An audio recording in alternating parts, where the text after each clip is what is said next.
ya, karena evaluasi ini adalah bagian dari kegiatan bimbingan dan konseling yang tidak boleh ditinggalkan. Oke, good people semuanya. Yang pertama kita bahas terkait evaluasi program ya, yang merupakan salah satu komponen dalam bimbingan dan konseling. Dan evaluasi program jika diteliti dari pengertiannya adalah usaha menilai efisiensi dan efektivitas dari pelayanan bimbingan dan konseling, khususnya seluruh kegiatan dalam rangka program bimbingan dan konseling yang telah dikelola oleh tim BK. Nah, jadi jelas sekali bahwa evaluasi ini berguna untuk melihat efektif atau enggak terkait pelaksanaan program BK di sekolah, yang meliputi ada program BK tahunan, semesteran, bulanan, mingguan, dan juga harian. Nah, jadi melalui evaluasi kita bisa mengetahui bahwa program BK yang sudah kita buat dan sudah kita laksanakan itu efektif atau tidak. Nah, seperti itu. Nah, lalu apa saja sih tujuan dari evaluasi? Nah, tujuan dari evaluasi itu yang pertama adalah untuk dapat mengetahui efektivitas seluruh kegiatan bimbingan dan konseling dengan mengumpulkan data yang dapat diandalkan dan dengan menetapkan kriteria yang dapat dipertanggungjawabkan. Nah, lalu yang kedua adalah untuk mengetahui tentang rangkaian kegiatan BK yang dapat membawa efek-efek yang diharapkan sesuai dengan aneka tujuan yang telah ditetapkan untuk berbagai kegiatan tersebut. Lalu dengan menerapkan serangkaian kriteria tertentu yang menjadi dasar penilaian terhadap efektivitas program BK. Dan yang ketiga adalah untuk membuktikan kebermanfaatan dan kegunaan program BK di sekolah, sehingga semua pihak yang menginvestasikan tenaga dan dana dapat diyakinkan bahwa investasi tersebut tidak percuma atau accountability. Nah, seperti itu. Nah, jadi tujuan dari evaluasi ini yang pertama itu memang untuk melihat efektif atau enggaknya program BK yang sudah dilakukan gitu. Jadi kalau enggak efektif bisa dilakukan upaya tindak lanjut untuk memperbaiki. Nah, sehingga program BK kedepannya akan menjadi lebih baik seperti itu. Nah, lalu tentunya dalam evaluasi program BK ini kita bisa mengevaluasi ada nggak sih efek-efek dari program BK yang dilakukan, apakah memang bisa membawa perubahan yang positif bagi siswa ataupun iklim di sekolah seperti itu. Jika tidak, nah apa nih yang membuat program BK itu menjadi kurang bermanfaat atau tidak memberikan efek? Lalu kalau misalkan memberikan efek, nah sehingga nantinya bisa dipertahankan seperti itu. Oh, program BK selama ini yang dilakukan misalkan melalui via Zoom, via media sosial, via YouTube dan sebagainya itu ternyata efektif di masa pandemi ini. Nah, sehingga bisa dilanjutkan meskipun nanti pandemi berakhir, namun tetap ada semacam program di YouTube atau media sosial lainnya, misalnya seperti itu. Dan lalu yang ketiga tadi ya, untuk membuktikan kebermanfaatan dan kegunaan program BK di sekolah gitu, karena siapa tahu ada pihak sponsor yang menginvestasikan dana atau tenaga misalkan dari BNN, ada kerjasama dengan kepolisian dan sebagainya.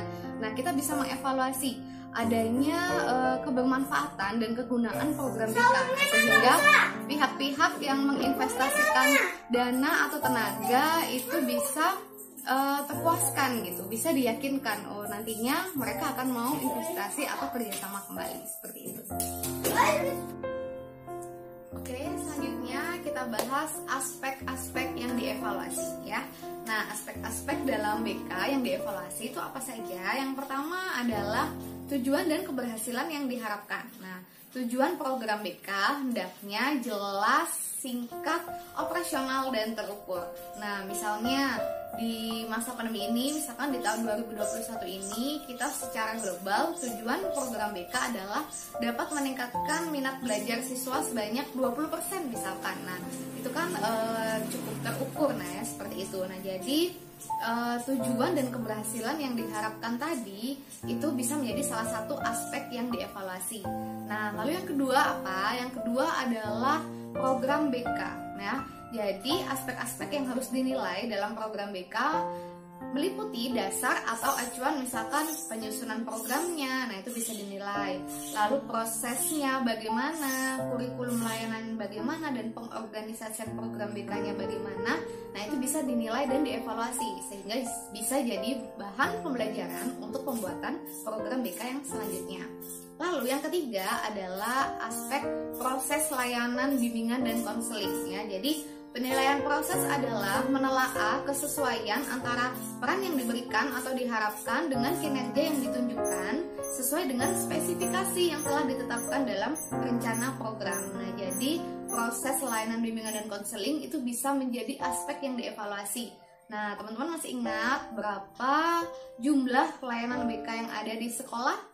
Nah, kalau dari pola BK 17+, layanan BK yang ada di sekolah itu ada 10 ya, yaitu layanan orientasi, layanan informasi, layanan penempatan dan penyaluran, layanan penguasaan konten, layanan bimbingan kelompok, layanan konseling kelompok, layanan konseling individu, layanan konsultasi, layanan mediasi, dan layanan advokasi.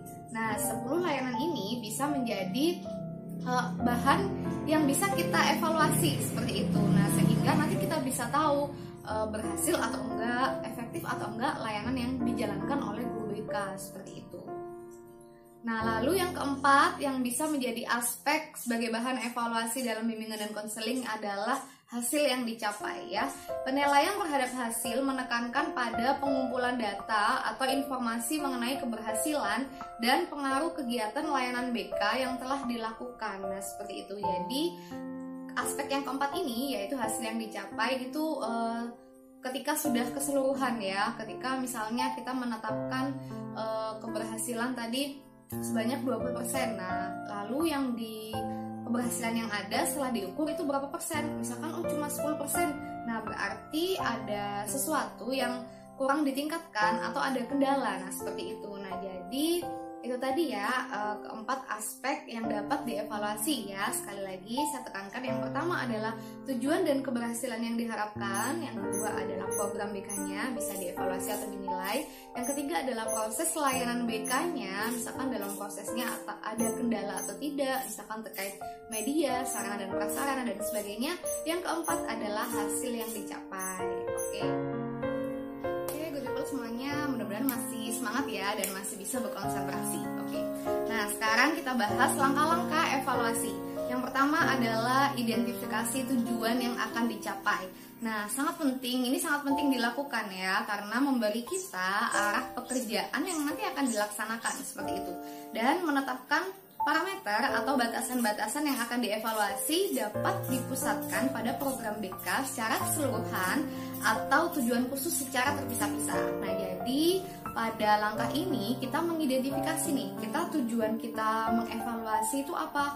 Mengevaluasi kegiatan BK atau program BK secara keseluruhan, atau misalkan mengevaluasi program BK per bulan, per semester, nah seperti itu. Nah, jadi kita harus tahu dulu tujuannya, karena kalau kita udah tahu tujuannya, maka kita bisa menetapkan batasan atau parameter yang pas seperti itu.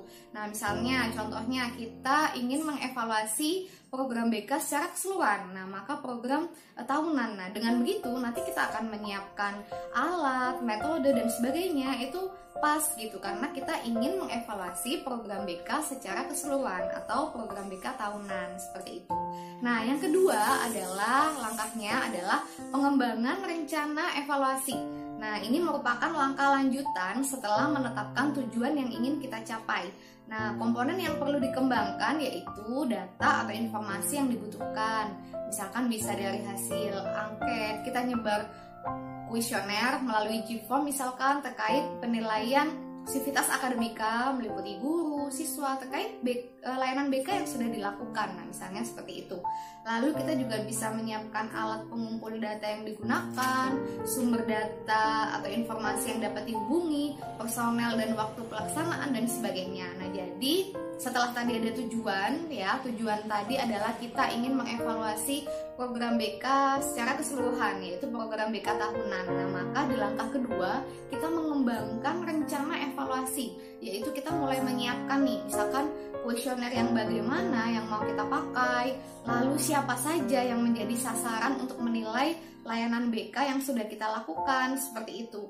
Lalu misalkan waktu pelaksanaan evaluasinya itu kapan, nah sehingga nanti jelas kita udah prepare, nah sehingga ketika melakukan evaluasi itu bisa berjalan dengan lancar. Nah, yang ketiga adalah kita mulai melaksanakan evaluasi ya. Setelah menetapkan tujuan, setelah kita mengembangkan rencana atau tujuan tadi, dan yang ketiga kita mulai melaksanakan. Nah, pelaksanaan evaluasi bergantung pada cara atau metode yang digunakan. Dan prinsip pelaksanaan evaluasi perlu memperhatikan faktor-faktor yang telah direncanakan sehingga terjadi interaksi antara faktor yang satu dengan faktor yang lainnya. Nah, jadi dalam melaksanakan evaluasi kita nggak jauh-jauh dari tujuan yang sudah kita tetapkan, rencana pengembangan yang sudah kita lakukan. Nah, sehingga kita melaksanakannya enak gitu. Ada keterkaitan antara faktor yang satu dengan faktor yang lain. Jadi tidak asal melaksanakan evaluasi tiba-tiba ketemu guru bidang studi atau ketemu wali kelas kita menanyakan, namun dengan mengacu pada tujuan, mengacu pada pengembangan evaluasi yang sudah kita siapkan terkait kuesionernya, waktunya, setidaknya ada jadwalnya. Nah, itu akan lebih rapi dalam pelaksanaan evaluasinya, dan tentu kalau pelaksanaannya itu lebih rapi, hasilnya pun akan optimal. Dan yang keempat, langkah evaluasi yang keempat ya, ini adalah pelaporan dan pemanfaatan hasil evaluasi. Ya, jadi kegiatan ini dianggap sangat penting karena merupakan bentuk konkret sikap akuntabilitas atas program dan hasil kegiatan yang telah dilakukan seorang konselor beserta staf yang lainnya. Dan hasil kegiatan evaluasi yang baik adalah yang dapat memberikan sumbangan pertimbangan dalam membuat kebijakan dan keputusan selanjutnya.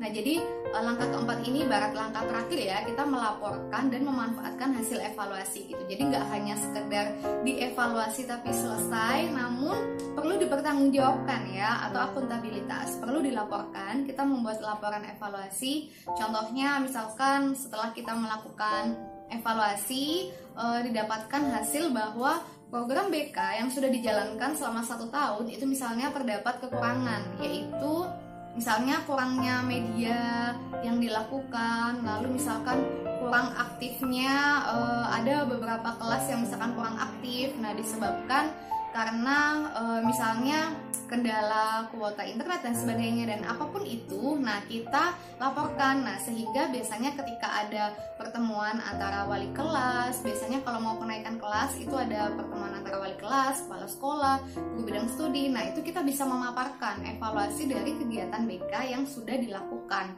Dan selanjutnya, jika misalkan ada manfaat atau ada hal positif yang didapatkan dari program BK yang sudah dilakukan selama 1 tahun, maka itu bisa dimanfaatkan gitu. Misalnya berdasarkan kegiatan BK yang sudah dilakukan melalui layanan informasi, layanan penguasaan konten, nah ternyata itu membuat siswa misalkan lebih tergugah, lebih tertarik untuk membuat impian dan termotivasi untuk mewujudkannya, sehingga mereka makin bersemangat untuk sekolah. Nah, misalnya seperti itu.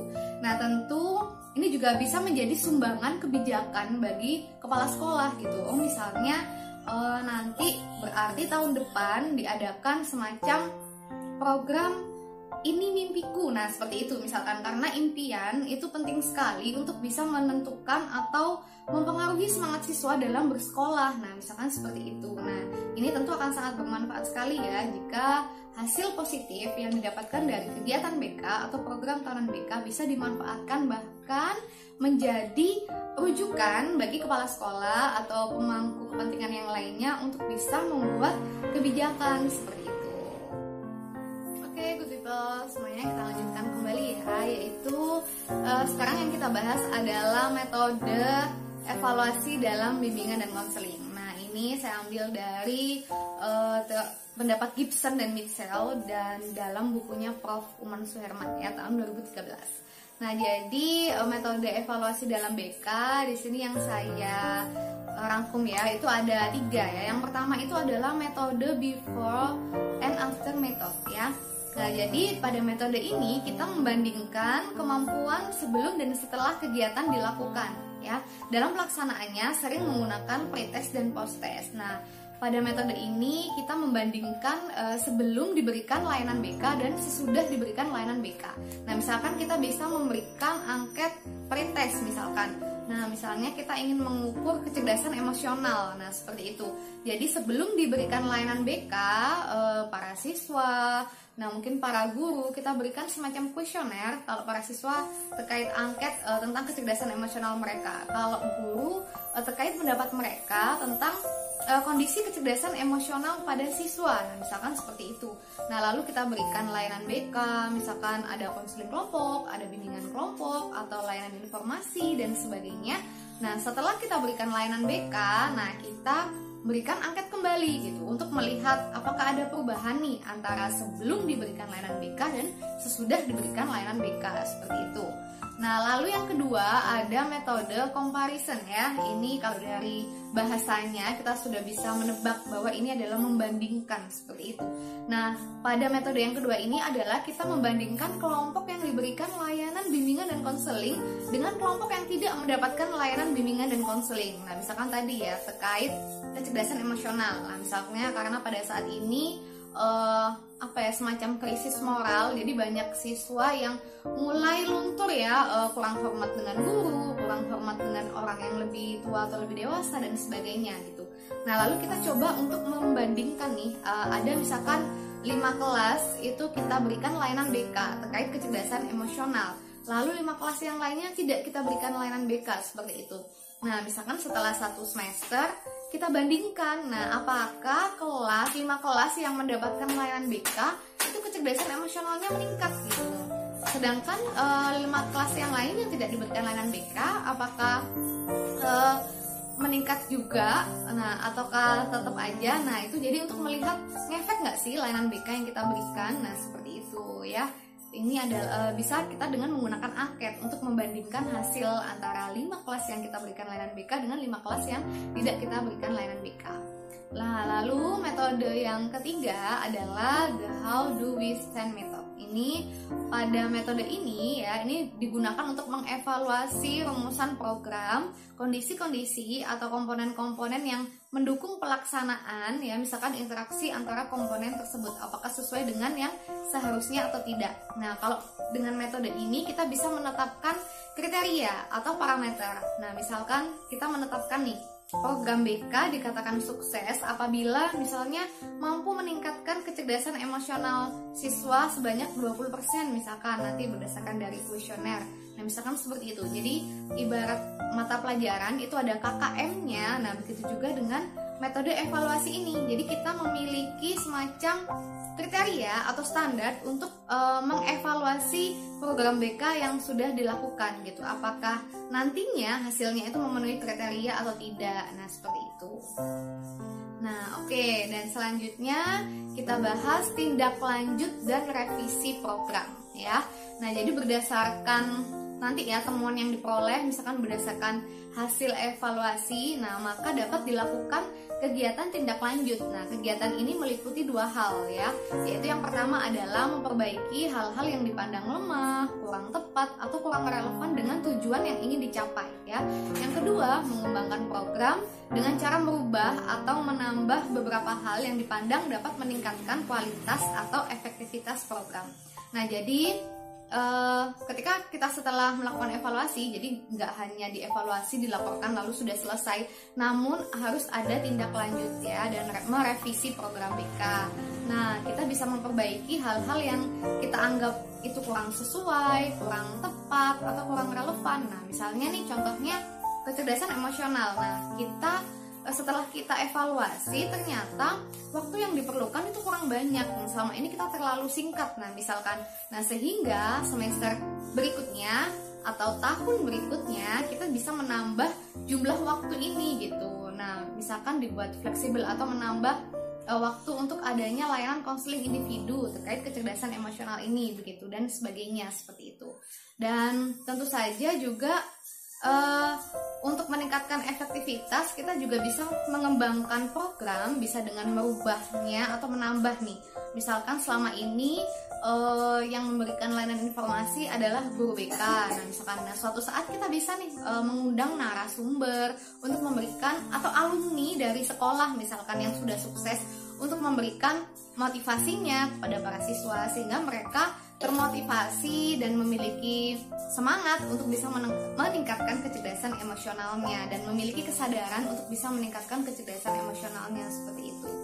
Dan hasil analisa harus ditindaklanjuti dengan menyusun program selanjutnya sebagai kesinambungan program ya, mengembangkan jejaring pelayanan agar pelayanan BK lebih optimal, melakukan referral bagi peserta didik yang membutuhkan bantuan khusus dari ahli lain, serta mengembangkan komitmen baru, kebijakan orientasi dan implementasi pelayanan BK selanjutnya. Nah, jadi melalui hasil analisa dari hasil evaluasi BK kita bisa merevisi, mengembangkan. Nah ya, jadi banyak hal yang bisa kita lakukan ya terkait hasil evaluasi yang sudah dilakukan. Kalau sekiranya ada peserta didik yang memang tidak bisa kita tangani di luar jangkauan wewenang kita, maka bisa kita segera referalkan. Misalkan terkait kecerdasan emosional, oh ternyata ada anak yang memang tidak bisa menunjukkan kecerdasan emosional, misalkan tidak bisa menghormati orang yang lebih dewasa, tidak bisa menghormati orang yang lebih tua, misalkan karena dia ada gangguan psikologis, misalkan ADHD atau bipolar. Nah, itu kan juga perlu penanganan yang lebih lanjut, misalkan oleh psikiater ya, karena ada medis juga ya kalau terkait bipolar. Nah, mungkin ADHD kita juga bisa mereferalkan ke psikolog atau tenaga ahli dalam pendidikan khusus ya, misalkan lulusan PLB, pendidikan luar biasa, atau PKH, pendidikan khusus gitu, yang mereka memang dibekali ilmu untuk menangani anak berkebutuhan khusus. Nah, misalnya seperti itu. Nah, jadi melalui hasil evaluasi diharapkan kita juga bisa mengembangkan program BK lebih optimal sehingga berkesinambungan gitu, nyambung.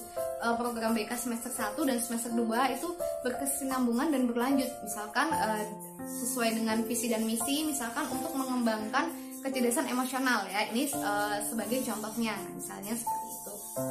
Oke, itu penjelasan dari saya. Mohon maaf bila banyak kekurangan dan semoga penjelasan ini bermanfaat. Salam sehat selalu ya, good people. Jangan lupa subscribe, like, dan share ya. Sampai jumpa di video